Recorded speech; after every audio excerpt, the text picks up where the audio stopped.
went to the grocery store this morning and it must have been like 450 degrees outside. I didn't think I was going to make it to the front door of the Publix. It was so hot.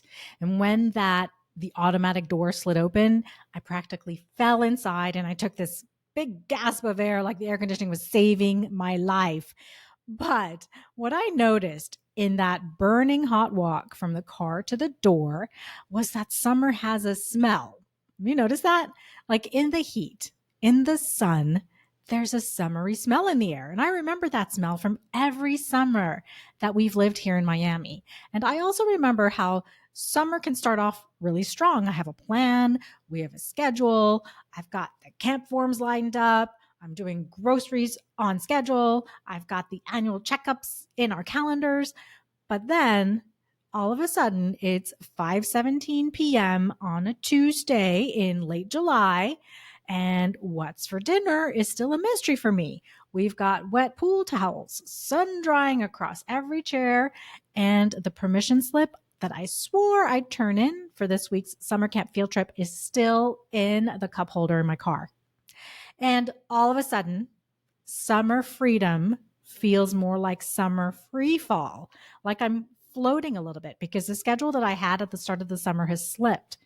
And even though I've still got work, our household feels a little less settled.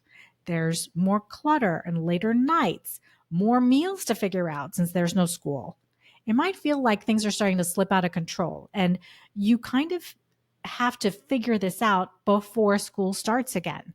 So today we're going to anchor your days with two little strategies that are going to take you from this floating feeling to being more focused.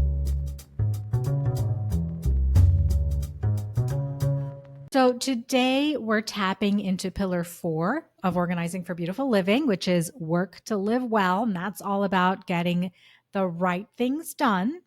And pillar 5 is thrive daily, because we organize our homes to stay grounded and calm so we can thrive in our spaces. Okay.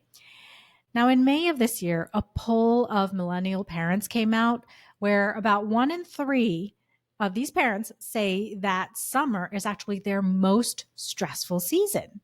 Why? Well, nearly half of them say that they're juggling work while the kids are suddenly home all day.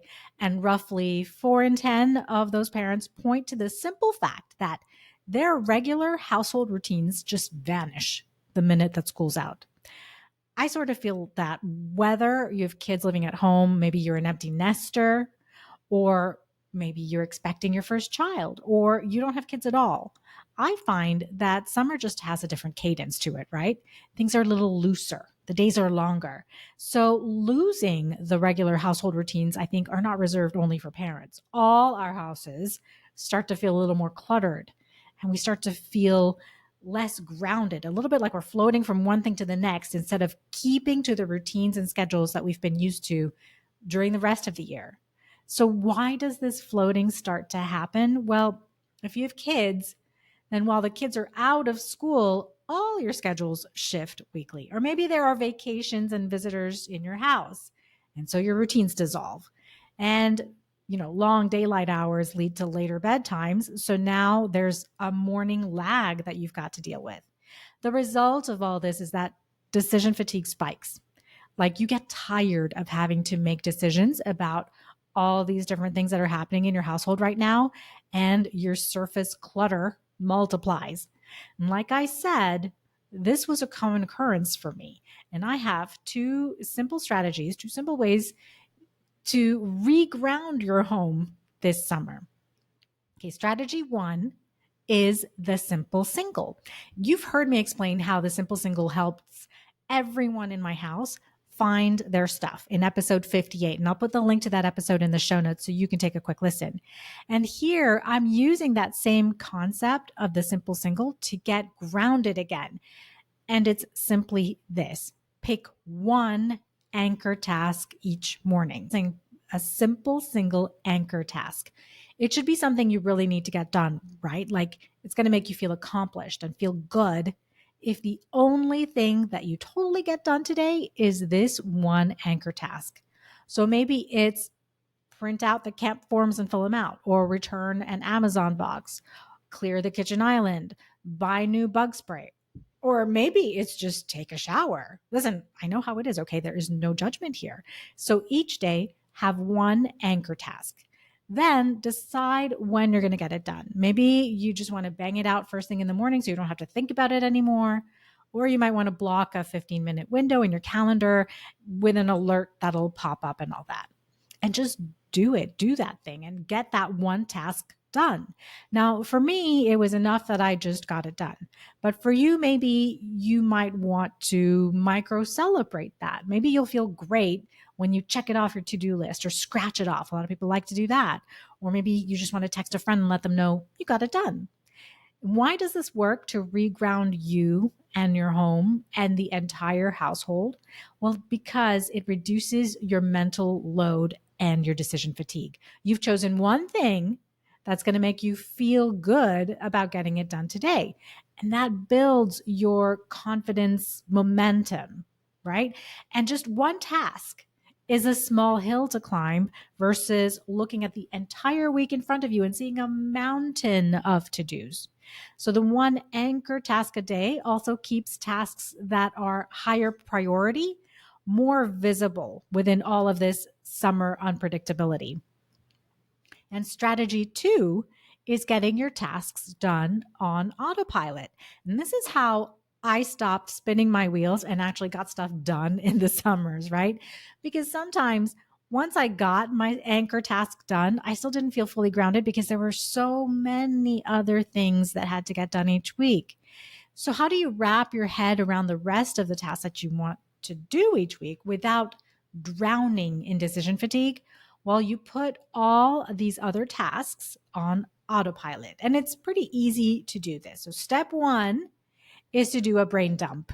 You're going to give yourself 5 minutes and you're just going to write down every recurring task for home and for work onto one list. Recurring tasks, things that you have to do on a weekly basis: laundry, pay bills, place your grocery order or go and get groceries, run a weekly report, give the dog his medications, make sure that the kids fill out their reading logs, and so on.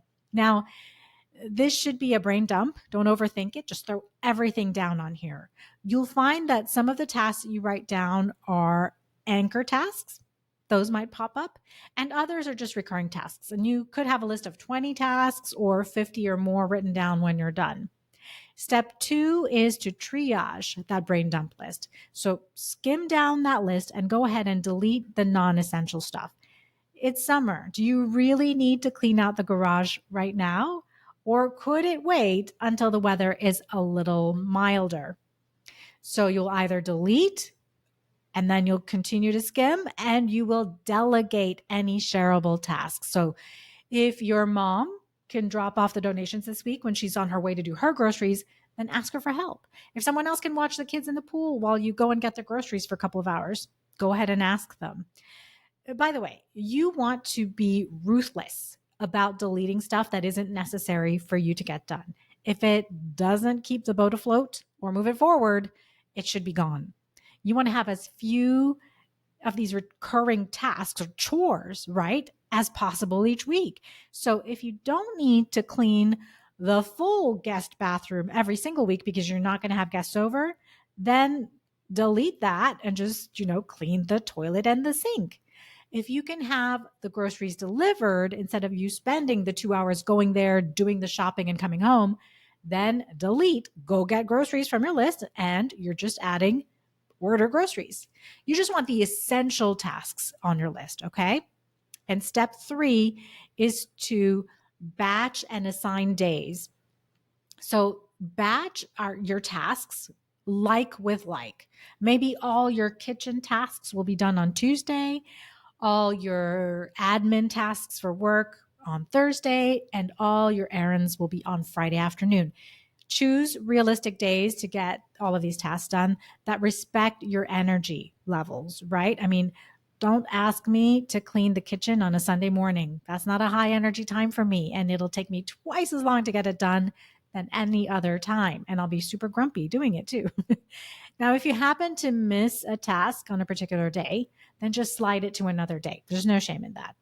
The idea is that for each day of the week, you're going to end up with a list of tasks that you repeat each week on that day.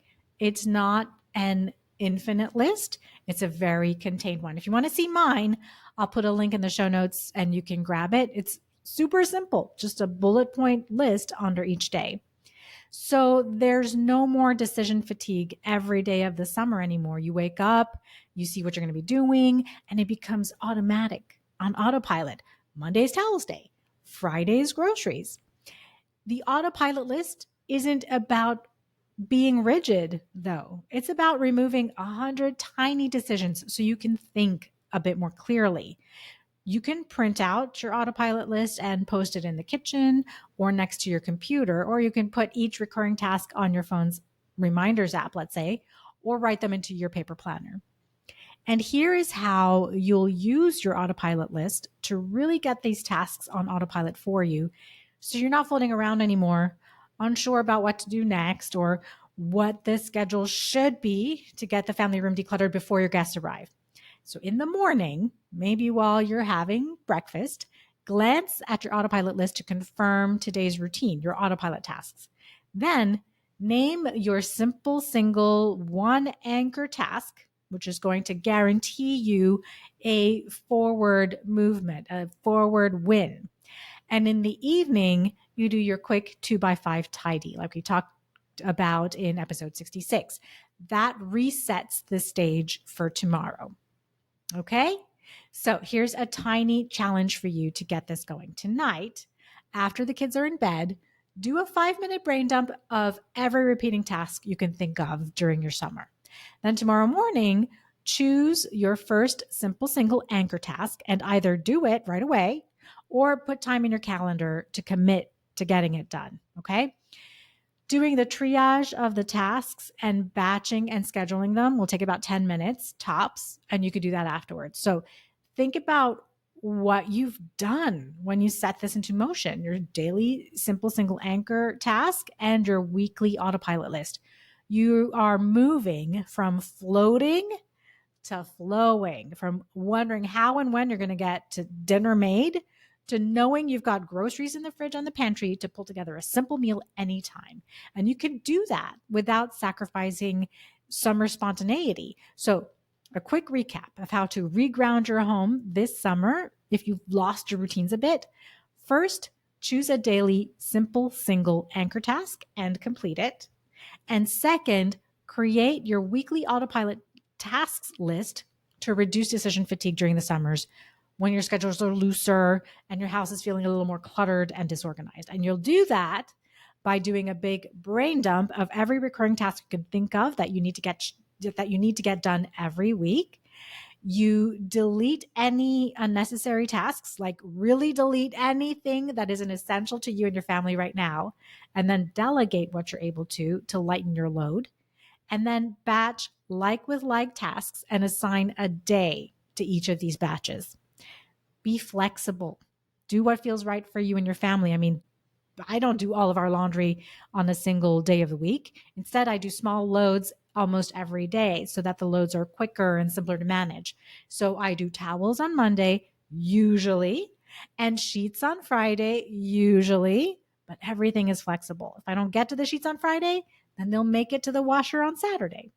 But simply having a list of autopilot tasks to refer to means that I'm not having to remember each of these things or having to decide each day which of these tasks I want to do today. Okay? So let me remind you that if you need a deeper kitchen reset, then join the waitlist for my free class, 3 simple steps to declutter your kitchen in a weekend at fireflybridge.com/update. Thanks for listening today. I'm Zee and I am cheering you on. I'll see you on the next episode.